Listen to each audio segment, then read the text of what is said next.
जो इस वीडियो के अंदर अब हम सूफी आंदोलन के बारे में बात करेंगे। हमने आपको भक्ति आंदोलन के बारे में बताया। भक्ति आंदोलन हिंदू धर्म का था और सूफी आंदोलन इस्लाम धर्म का था। तो साथियों, सूफी आंदोलन जो है, जिस तरीके से भक्ति आंदोलन चला उसी तरीके से सूफी आंदोलन चला। और सूफी आंदोलन की शुरुआत ईरान से हुई थी। हमें साथ ये समझना है कि जो धर्म है उसके अंदर आप देखोगे कि लगभग एक तरीके की दिशाएं हैं। मैं वैसे आगे अलग से कुछ वीडियो बनाऊंगा जिसमें इसके समय को और दोनों धर्मों में किस तरीके से बदलाव हो रहे हैं उसके बारे में बताऊंगा। मगर हमको बुनियादी रूप से समझना है कि धर्म की जो सीक्वेंस है उसमें जो चेंजेज आ रहे हैं वो सभी धर्मों में आ रहे हैं। इस्लाम के अंदर भी वैसे ही परिवर्तन आ रहे हैं और हिंदू धर्म के अंदर भी वैसे ही परिवर्तन आ रहे हैं। तो हमको ये समझना है विकास की प्रक्रिया में जो चीज़ें परिवर्तित हो रही हैं उसी तरीके से सभी जगह वो चीज़ें परिवर्तित हो रही। इसलिए आप भक्ति आंदोलन देखोगे, वहाँ हिंदू धर्म का भक्ति आंदोलन और मुस्लिम धर्म का सूफी आंदोलन। और ये कहा गया है दोनों धर्मों में, इस बात को कहा गया है कि इन धर्मों के अंदर जो कुरीतियाँ हैं, जो बहुत सारे आडंबर हैं, बहुत सारी विकृतियाँ हैं, बहुत सारे अंधविश्वास हैं, वो इस धर्म के अंदर ये सारी चीज़ें आ गई थी, जिसके लिए ये सूफी आंदोलन चलाया गया। तो साथ ही सूफी आंदोलन जो है ईरान से शुरू हुआ और ईरान से शुरू होने के बाद से वहाँ विभिन्न रूपों में अलग तरीके से चला, जिसमें बहुत सारी चीज़ें ऐड हुई। और हमारे देश के अंदर जब इस्लाम आया, जब महमूद गजनवी आया था, उसी के साथ में सूफी संत हमारे देश के अंदर आए थे। और उसके बाद से जैसे मोहम्मद बिन कासिम पहली बार हमारे ये पंजाब सिंध के क्षेत्र पे इस्लाम का राज्य कायम किया, तो वहाँ भी सूफी संत आए थे। और उसके बाद से हमारे देश के अंदर भी सूफी आंदोलन बड़ी ताकतवर तरीके से चला और जिसके बहुत सारे निशान और बहुत सारी चीज़ें आज भी हमारे देश में हैं। जैसे मैंने पिछले वीडियो में भक्ति काल के वीडियो में बताया, मैं आपसे निवेदन और करूंगा कि भक्ति आंदोलन का वीडियो यदि आपने नहीं सुना है तो उसको जरूर सुन लें। सूफी आंदोलन है, उसके अंदर भी जो संत पैदा हुए, संतों ने भी बहुत सारा इतिहास लिखा, बहुत सारे जो है ग्रंथ लिखे, बहुत सारी अलग अलग तरीकों से इस्लाम धर्म को समझाने की कोशिश की। और ये भी समझना चाहती जिस तरीके से हिंदू धर्म के अंदर जो अलग अलग संप्रदाय बने, इसी तरीके से सूफी आंदोलन के अंदर या इस्लाम धर्म के जो सूफी आंदोलन उसके अंदर भी अलग अलग तरीके के संप्रदाय बने, अलग अलग तरीके के ग्रुप बने।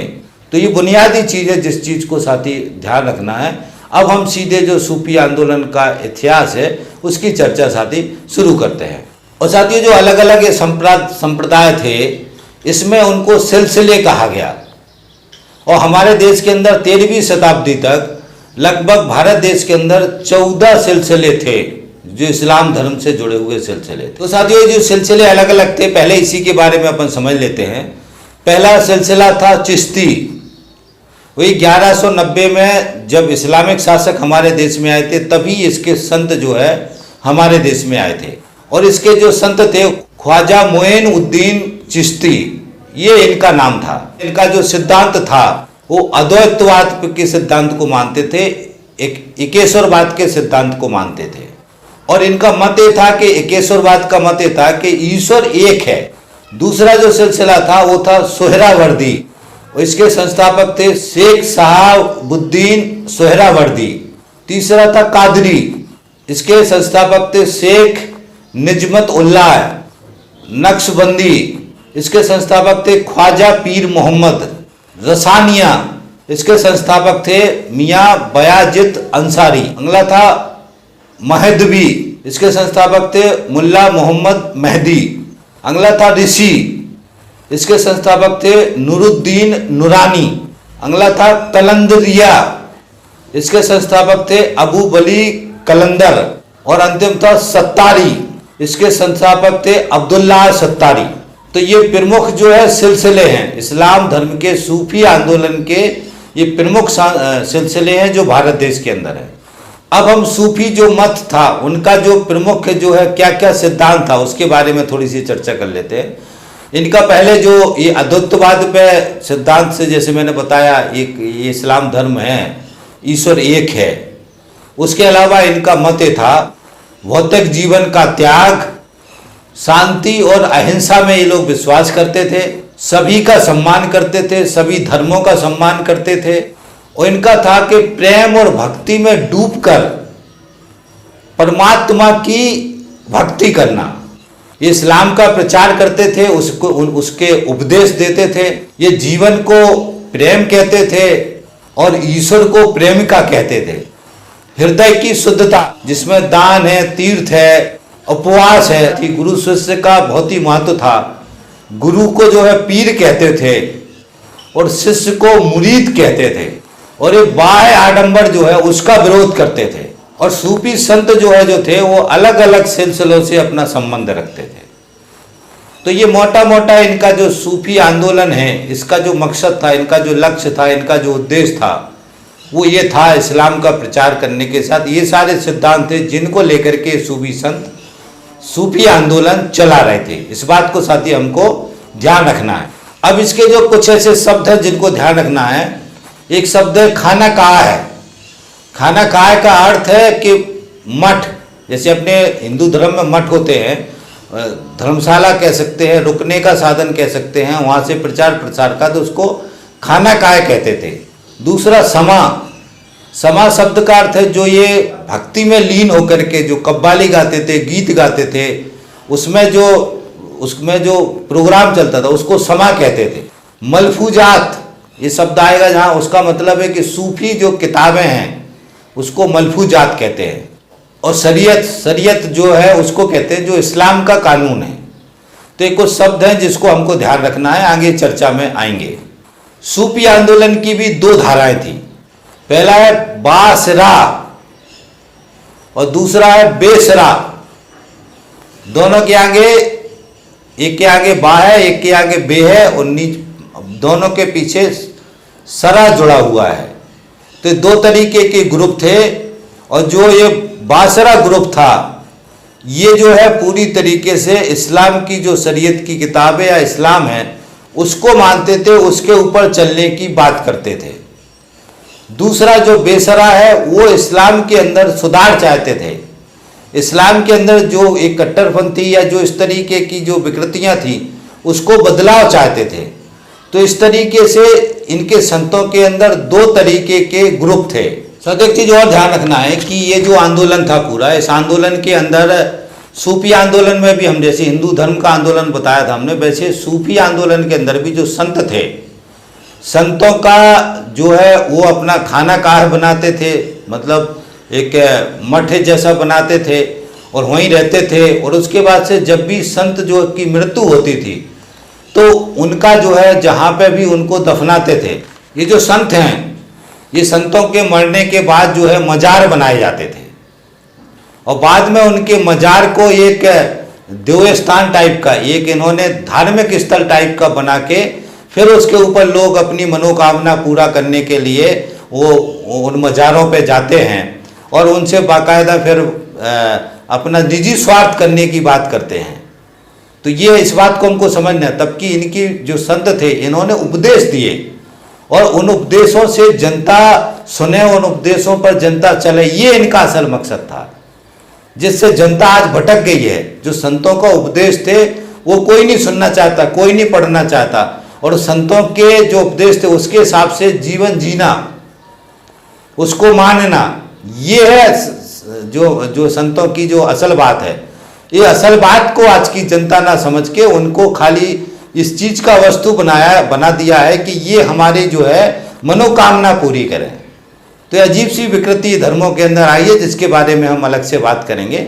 मगर हमें प्रमुख तौर से साथ ये समझना है कि जो संत थे, इनके जो उपदेश थे, इनके जो उद्देश्य थे, ये जो समाज में बदलाव चाहते थे, समाज को किस तरीके से चलना चाहिए, इस्लाम को किस तरीके से चलना चाहिए, इस्लाम का उद्देश्य क्या है, ये जो समझाए हैं यही प्रमुख बात है और इसी बात को हमको ध्यान रखने की जरूरत है। अब साथियों हमारे देश के अंदर जो सिलसिले चले उसके बारे में जो है थोड़ी थोड़ी सी चर्चा कर लेते हैं और कहाँ कहाँ किस स्थान पे कौन कौन सा सिलसिला चला। उसके बाद जो प्रमुख सिलसिले हैं भारत देश के अंदर सूफी आंदोलन की, उसकी चर्चा हम शुरू करते हैं साथियों। इसके जो चिश्ती जो सिलसिला है, इसके एक्चुअल जो संस्थापक थे वो ये ईरान में शुरू हुआ था। उनका नाम था अबू अबगाल चिश्ती, जिन्होंने ये चिश्ती सिलसिला शुरू किया था। और भारत देश के अंदर जिन्होंने चिश्ती सिलसिला शुरू किया था उनका नाम था ख्वाजा मुइन उद्दीन चिश्ती, जिन्होंने भारत देश के अंदर ये चिश्ती सिलसिला चालू किया। ये 1192 में भारत देश से आए थे, जब महमूद गजनवी हमारे देश के अंदर आया था। इन्होंने जो खानकाह है वो अजमेर में बनवाया था, और इनकी जो दरगाह है वो भी अजमेर में है। इनके जो है 2 शिष्य थे, एक का नाम था शेख हमीउद्दीन नागौरी, दूसरे का नाम था कुतुबुद्दीन बख्तियार काकी। जो दूसरे शिष्य थे इन्हीं के नाम पे कुतुब मीनार की आधारशिला रखी गई थी। ये इल्तुतमिश जब शासक था उस समय की बात है, जब ये कुतुब मीनार की आधारशिला रखी गई थी। आधारशिला इल्तुतमिश ने रखी थी, और इनके 2 केंद्र थे। पहला केंद्र अजमेर में था और दूसरा केंद्र इनका दिल्ली में था। और साथियों में भी ध्यान रखना कि ये जो चिश्ती वाले थे, ये जो राजा थे, शासन व्यवस्था थी, उससे दूरी बना के रखते थे। ये जनता में प्रचार प्रसार करते थे, जाते थे, जनता को समझाते थे, वहीं जीवन जीते थे। कोई इनके पास, ये संत थे तो कोई इनके पास धन दौलत नहीं थी। तो ये जो है जो उस समय जो शासक वर्ग था, राजा था, उससे दूरी बना के रखते थे। एक बहुत बड़ा नाम है जिनका नाम था बाबा फरीद शेख। ये बहुत बड़े संत थे सूफी आंदोलन के। इनसे जो गुरु नानक थे वो बहुत ही प्रभावित थे, और इनके जो उपदेश के कुछ अंश जो है गुरु ग्रंथ साहब में गुरु नानक देव ने ऐड किए थे। और ये उस समय के थे जब बलवन का शासन चल रहा था, और बलवन की पुत्री के साथ भी इनकी शादी हुई थी। एक संत थे शेख निजामुद्दीन औलैया, इनका क्षेत्र जो है दिल्ली में था, और इनका खानकाह भी दिल्ली में था। और ये जो संत थे इन्होंने राजा से दूरी बना के रखी थी। और गयासुद्दीन तुगलक जो राजा था, उस समय की बात है, उस समय ये संत जो है दिल्ली में थे, मगर राजा से दूरी बना के रखते थे सूफी संत। और जो खिलजी वंश था का शासन था, उस समय भी ये संत थे भारत देश में। और बहुत बार इन संतों को खिलजी जो शासक थे उन्होंने मिलने के लिए बुलाया, मगर ये संत जो है उनसे मिलने नहीं गए। इस समय कुछ समय तक ये शासकों से दूरी बना के रखते थे जितने भी सूफी आंदोलन के संत हैं। और एक समय के बाद फिर ये शासक वर्ग से मिल गए थे। आगे हम इस बारे में आपको बताएंगे। एक संत थे शेख सलीम चिश्ती, ये बहुत बड़ा नाम है हमारे देश के अंदर सूफी आंदोलन के संत का। इनका मकबरा जो है फतेहपुर सीकरी में है। ये सोहरावर्दी संप्रदाय से थे। सोहरावर्दी जो सिलसिला था उससे जुड़े हुए संत थे। एक संत थे शेख बहाउद्दीन जकारिया, ये मुल्तान क्षेत्र में थे। एक फिरदौसी सिलसिला था जिसके संत शेख बकरुद्दीन थे। ये सिलसिला जो है बिहार राजगीर क्षेत्र में था। कादिया जो संप्रदाय था वो सिकंदर लोदी के समय का था, उसी समय उसका प्रचार प्रसार हुआ। ये नक्शबंदी करके एक सिलसिला था, ये कश्मीर क्षेत्र में था।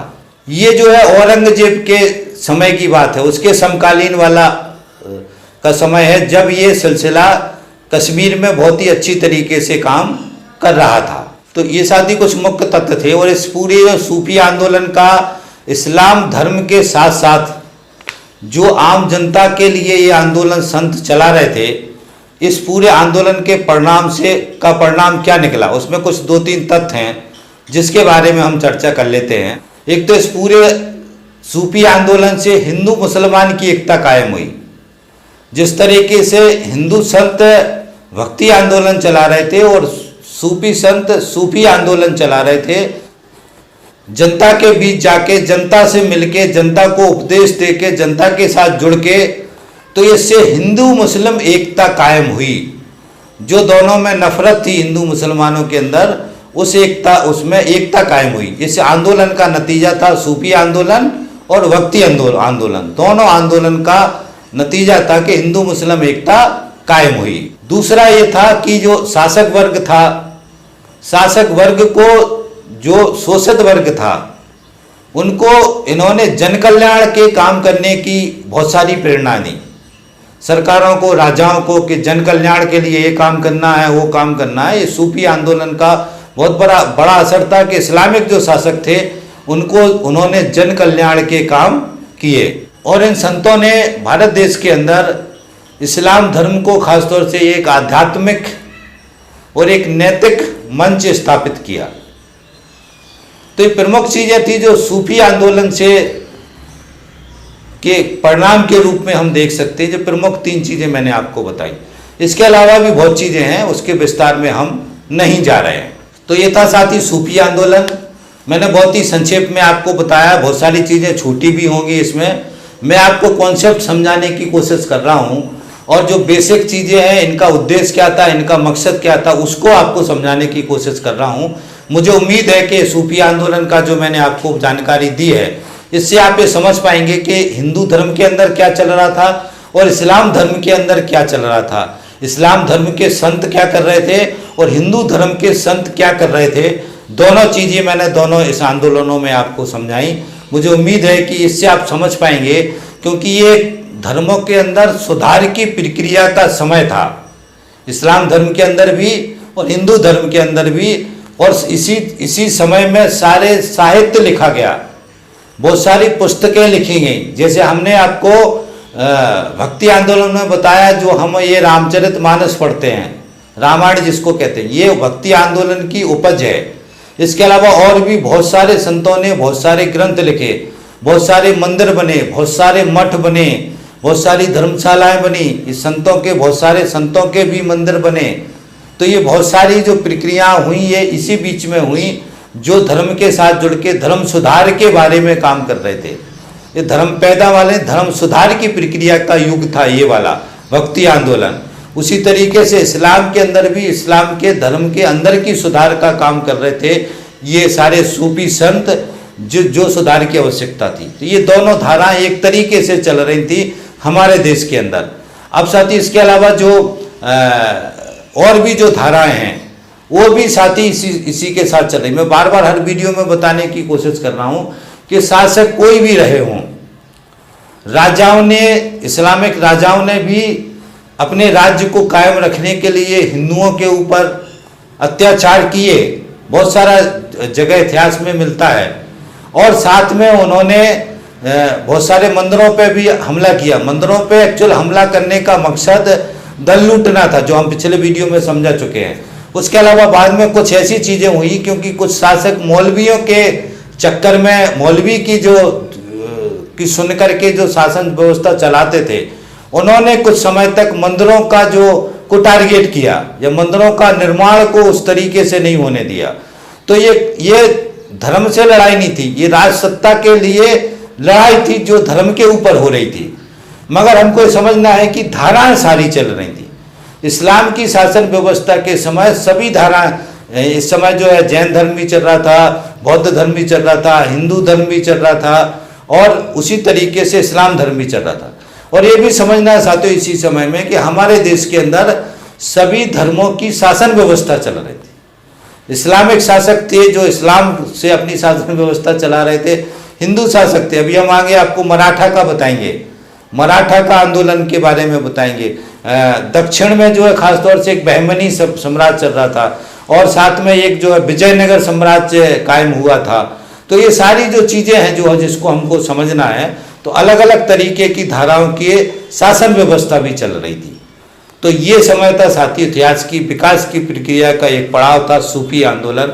बहुत बड़ा महत्व है सूफी आंदोलन का, जो आज जिसका स्वरूप आज हमारे सामने है। तो इस बात को साथी समझना। इस वीडियो को अब हम यहीं ख़त्म करते हैं। उम्मीद करते हैं कि सूफी आंदोलन के बारे में जो हमको आपको जानकारी दी आपको अच्छी लगी होगी। ये हमारा इतिहास है, अतीत है साथियों, जिसको हमको सबको समझने की ज़रूरत है कि हमारे देश की विकास की प्रक्रिया में क्या क्या हुआ। तो साथियों थैंक्स आपको, और आपसे अपील निवेदन है कि आपने यदि हमारी दर्शन की सीरीज़ के वीडियो ना सुने हों तो दर्शन की सीरीज़ के वीडियो ज़रूर सुने पूरे समय निकाल करके। साथ में जो है हमारे चैनल को सब्सक्राइब नहीं किया तो सब्सक्राइब कर लें, घंटी दबा दें, और साथ में शेयर करवाने में सहयोग करें। ये हमारी आपसे विशेष अपील है, विशेष निवेदन है। इसी आशा उम्मीद के साथ कि आप सहयोग करेंगे। मैं अपनी बात खत्म करता हूँ। थैंक यू साथी, धन्यवाद, थैंक्स। मिलते हैं अगले नए वीडियो।